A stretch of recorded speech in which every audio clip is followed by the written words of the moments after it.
many family members who are struggling because of doctors' strike. I am sure you know how many mothers are delivering in our hospitals without assistance of doctors.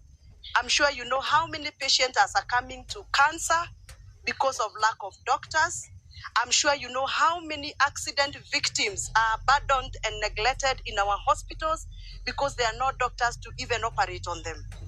I'm sure you know the economic stress that Kenyans are going through, and they cannot afford to sustain private hospitals' medication, and therefore we are losing thousands of Kenyans in homes abandoned because of lack of medical attention.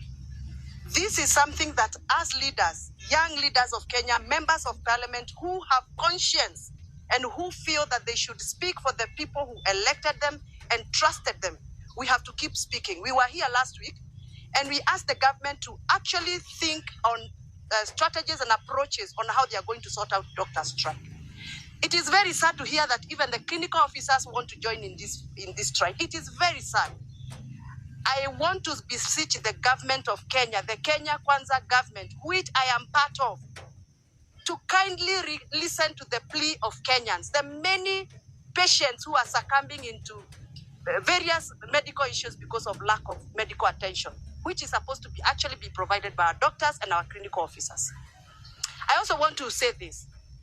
Doctors are voters like any other voters of Kenya. And if we have to fight for voters of Kenya, doctors are part of those voters. And therefore, their small votes, even if there are 10 of them, should be respected. I want to call out on us as we are sabotaging ourselves agriculturally when we provide fake fertilizers to our people. We are sabotaging our education system by refusing to give out money meant for capitation to our schools. I don't know whether you know that as we speak, public schools are closing this week, and some of them have already closed. But the amount of money that was supposed to be given for capitation for first term, it is still yet to be released to our schools. And the money that was released by the ministry, it was clearly labeled that that money is to be used for second term. So we are asking, where is the capitation money for first term?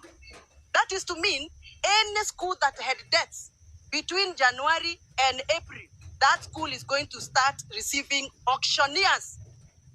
And these are issues we are talking about of sabotage. Who is sabotaging the government of Kenya?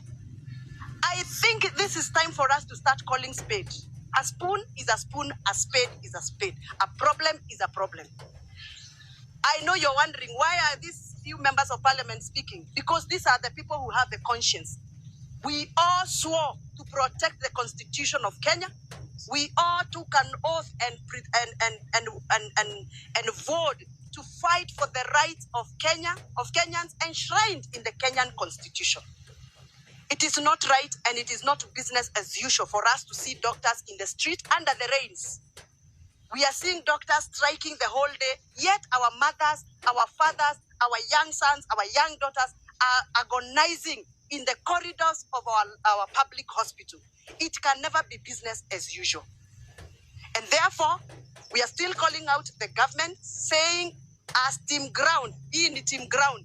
Sisi hatutachoka kuitana wakati kuna mashida na kuna siasa ambazo zinaharibu maisha ya watu wa Kenya. Kama fertilizer ni mbaya, tunasema ni mbaya. Kama doctors wameachiliwa, tunasema wameachiliwa. Kama masomo haiendi kisawasawa, tunasema masomo haiendi kisawasawa. We are team ground. Our work is to listen to the ground and amplify the voices of the voiceless, the people who trusted us and trusted us with their votes. And that is why we are members of parliament today.